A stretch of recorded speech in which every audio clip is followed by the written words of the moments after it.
So I would like to invite to my good friend Cynthia Germanotta.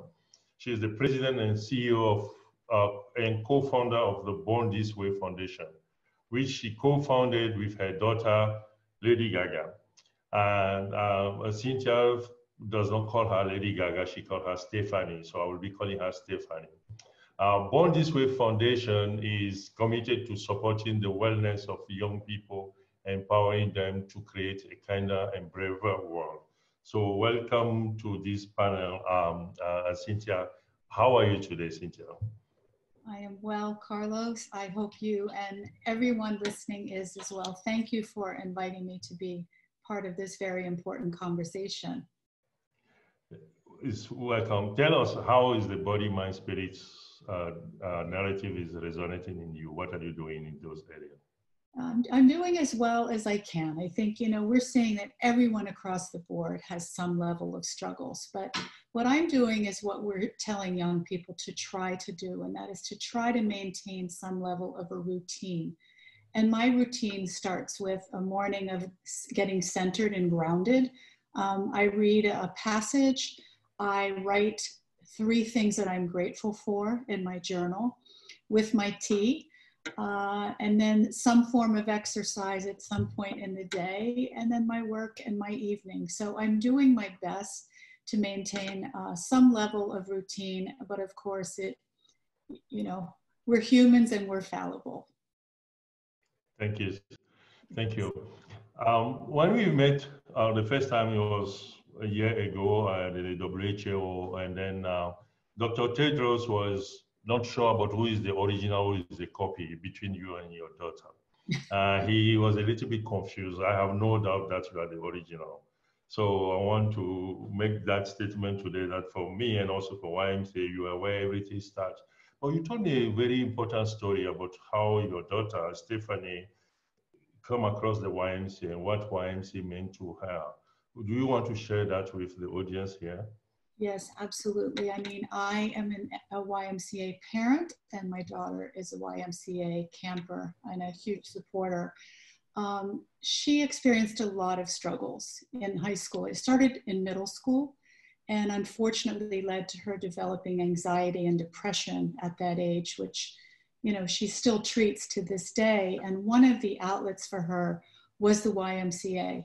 She went to the camp, fell in love with the inclusive nature, the focus on resilience and caring and compassion, and was so taken by it that early in her career, actually when we started the foundation, she said, "Mom, I would like to give other youth the same experience that I had at the YMCA. So how about Born This Way Foundation partner with the YMCA to have a camp for young people that may not ever have that opportunity?" So we did that. We had a wonderful partnership with the Y, combined our missions and our practices, and it was just really beautiful to see, and to see the resilience of other young people emerging and blooming. Oh. So we love it. I still have her letters from some of the residents. We also love how we follow us, this brilliant concept she put together with other partners. It was great, and we participate. Thanks and congratulations. We know you were behind that. But coming back to Born This Way, can you share with us the young people you are working with? How are they striving through this period? What are they doing? What are they concerned? What are they talking about? Well, they're thinking about, look, this is a very unprecedented time for many of us, and they're experiencing what I would call the firsts. It's the first of experiencing a pandemic. It's the first of being told to social distance from one another, but we've kind of flipped that equation with them. We like to talk about physical distancing, but remaining socially connected. It's the first where they're being given rules, to stay at home and to wear masks. So in a time when there's already a heightened level of anxiety among young people, then we add this on top of it. But I have to say, we're seeing incredible stories of resilience and kindness in community through connection. We see a lot of young people that are remaining connected, that are doing wonderful things in their communities. I have a couple of examples for you. We have a young Christian in Cameroon who really recognized the need for supplies in his community and worked together to develop, produce bottles of disinfectants and distribute them. Another young woman, Ines, in France, has done a similar thing, saw the lack of resources in her community and started distributing messages about places to go.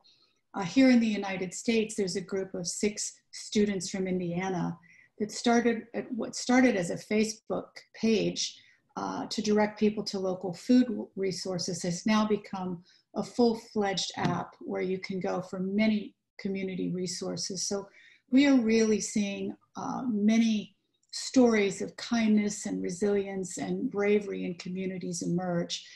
We are also encouraging young people to share through storytelling, to get engaged in their communities and share it with us through a platform called Channel Kindness. And it's a digital platform that allows you to put kindness into action in your communities. And you can post your stories with us at channelkindness.org. It's very healing when you share a story with one another. You realize that you're not alone. It validates others' emotions, and it allows you to be brave and also get engaged in your community and share your story. So these are just some of the beautiful ways that we're seeing emerge with young people. Brilliant. Thank you so much. Those are the stories we share in common with those young people who are taking initiative. From where you sit, born this way, how do you see what people are calling new normal or next normal? What do you see the role of young people playing for this next normal or the new normal? And how do we, our organization, come together to allow that to happen? Well, we hear a lot of people refer to youth as our future leaders. And we believe that they are our leaders now.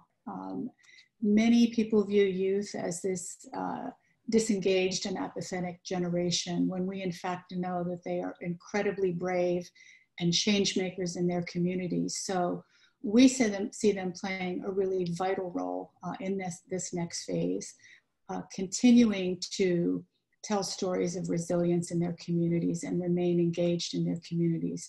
We know that from our research, we're a research-based organization, that 90% of youth value their mental health, yet really only 1/3 of them know where to go for resources.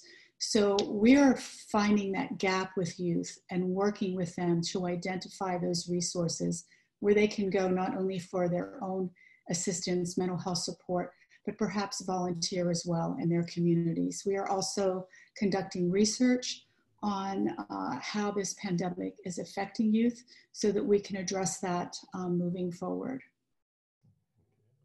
Well, so I hope we will be sharing notes, because we also engage in doing the same research on young people already. We found that employment is going to be a big issue for young people. Mental health is going to be a big issue. Migration is at the door, because more community will be deprived and then people will start moving. And then food security is an issue. Those are things we are already finding, but will be good to compare notes and share our finding so that we can be stronger together. Now, coming back to the mental health issue, you have a lot of expertise. You did a lot of research on mental health.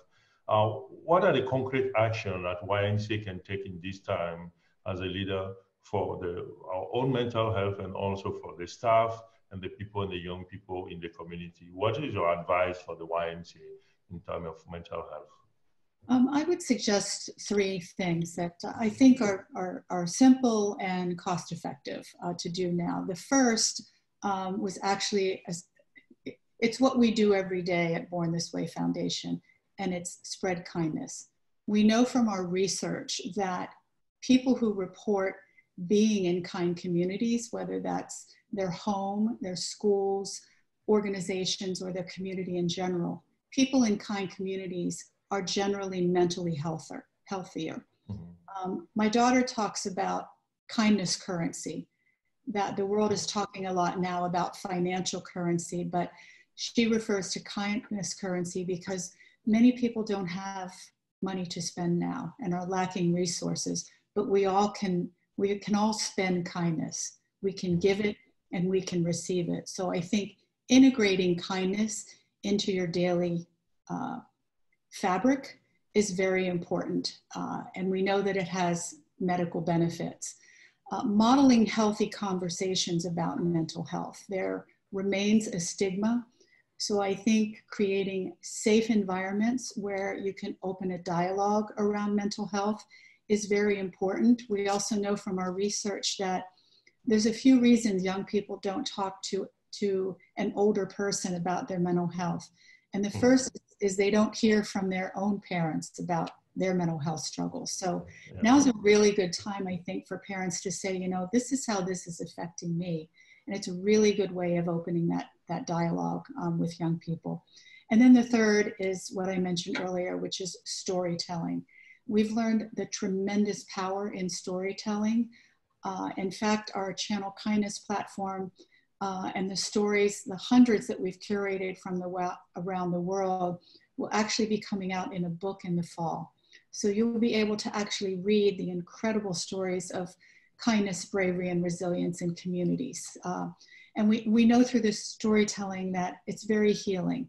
When you hear that somebody else is experiencing similar struggles to yourself, it helps you be brave as well. It validates your emotions, and it also helps you share your own story. So I think those three: sharing kindness, modeling healthy conversations, and also sharing through storytelling. That's powerful. Thank you so much. Yes, and we invite your youth to write those stories. We're at channelkindness.org. We would love to hear their stories of resilience. We'll definitely do that. But you sound like your organization is doing okay. You don't sound like you are facing this trouble. Can you tell us how is Born This Way is going through this crisis, and how are you working on the resilience of Born This Way? Yes, absolutely. We are doing okay. You know, everyone is struggling. And we decided early on to focus on our team. We have a lot of young people on our team. We have daily Zoom calls like this that are moments of connection and moments of sharing. And, you know, we do everything from talking about what we did this weekend, to what's on your mind, to creating playlists, your favorite songs, and then also work. But we have found that creating that safe environment where our team knows that they can be honest about how they're feeling has been a huge help, you know, for the organization. But we too have had our struggles, but we're just finding that remaining connected and focused on the team and our self-care first, it goes a long way toward productivity. So as Barbara said, after the world defeat COVID, it will be totally different world. It means we are not going back to the so-called normalcy which prevailed before COVID-19.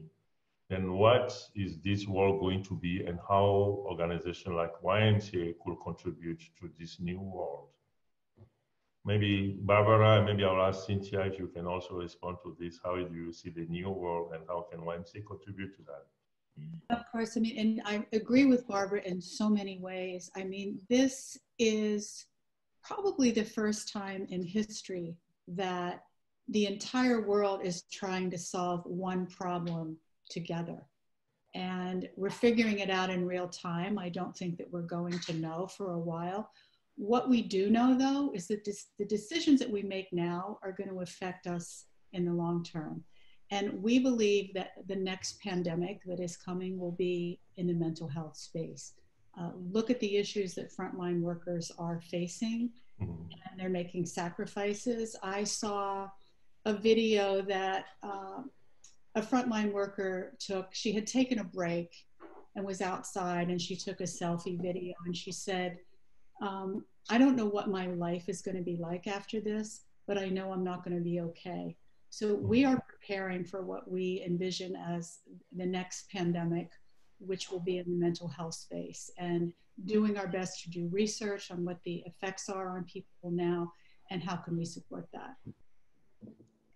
The currency of kindness, how do you plan for it? How do you use planning, all those strategy to manage this currency of kindness? I'm going back to storytelling. Okay. It's really an incredible platform for highlighting the positive effects of it and for highlighting what people are doing in their communities to get through. I also go back to my comment about this really being the first time that we are collectively as a world coming together to solve this problem. So I also think, you know, people also need to realize that they're not alone. There's no one organization or no one individual that can solve this issue right now. We're doing it collectively as a humanity with leaders and scientists and thinkers and researchers all over the world. So that is how we are leaning into hope at our organization. Cynthia, if you have to say 2 words to express how you want us to move away from it, what will be those 2 words that you will leave us with? Kindness currency. Spend it.